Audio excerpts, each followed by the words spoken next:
नेपाल नहीं देखा उसने कुछ नहीं देखा। तो मैं तो कहता हूँ जिसने नेपाल नहीं देखा हो जन्माई ने तो नेपाल जरूर देखना चाहिए अपनी लाइफ। अब इन्हीं बातों को दिल पे लेके हम निकल गए अपने बाइक से नेपाल की यात्रा के लिए। और नेपाल पहुंचते ही हमारा कुछ इस तरीके से वेलकम होगा ये मैंने कभी सोचा नहीं था।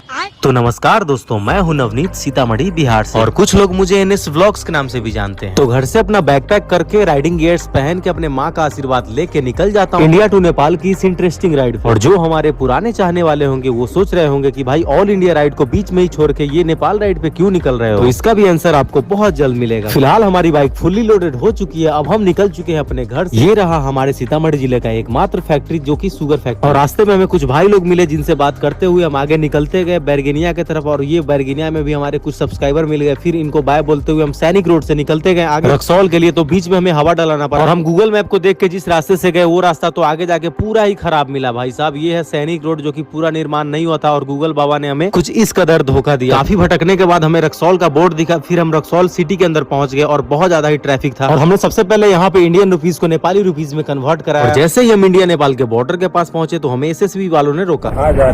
तो सारा डिटेल्स बता के हम निकल गए नेपाल के लिए जो कि ये है नो मैंस लैंड। और फाइनली मैं बॉर्डर पे पहुंच गया। और ये है नेपाल का गेट। उस साइड में नेपाल है और इस साइड में इंडिया। इस गेट को फ्रेंडशिप गेट भी बोलते हैं जिसमें आप बिना वीजा पासपोर्ट के जा सकते हो। नेपाल आते ही सबसे पहले हम बाइक की भंसार बनाने आ गए, लेकिन यहाँ पे सर्वर डाउन था, इस वजह से लाइन काफी लंबा लग गया था। फिर काफी वेट करने के बाद भंसार हमारा बन गया। और फिर हम ऑफिशियली इंटर कर गए नेपाल में। और हमें लगा चेक पोस्ट पे तो पुलिस वाले जरूर रोकेंगे, लेकिन हमें रोका नहीं गया। और हम पहुंच जाते हैं बीरगंज। अब यहाँ से इंडियन नेटवर्क चला जाएगा, इसलिए हमने नेपाली सिम अपना फोन के अंदर लगा लिया। मेरे पास ऑलरेडी नेपाली सिम था। अगर आप लोग के पास नहीं है तो यहाँ से सिम भी ले सकते हो अपने आधार कार्ड। जैसे ही हम नेपाल के खूबसूरत वादियों के अंदर प्रवेश करना शुरू किया तो अचानक से वेदर चेंज हो गया और हल्की बारिश शुरू हो गई। लेकिन हमारे अंदर तो जुनून था भैया। फिर हम पहुंच गए हेटौडा और यहाँ पर हम लोग होटल सूर्यांश में जैसे ही इंटर किए तो सबसे पहले यहाँ के मैनेजर आके हमसे मिले। और फिर कुछ इस तरीके से हमारा ग्रैंड वेलकम हुआ होटल सूर्यांश के अंदर जो कि हेटौडा में स्थित है। और ये है इस होटल के मैनेजर श्याम जी जो कि बहुत ही अच्छे पर्सन है। अगर आप लोग भी नेपाल राइड के लिए आते हो तो हेटौडा में इस होटल में जरूर आके आप लोग रुकना। यहाँ के हॉस्पिटैलिटी और सर्विस काफी अच्छे है। फिर हम रूम के अंदर चेक इन करते हैं। और ये रहा आज का हमारा ये प्यारा सा रूम। अब नेपाल में हम कहाँ तक जाने वाले उसको जानने के लिए लाइक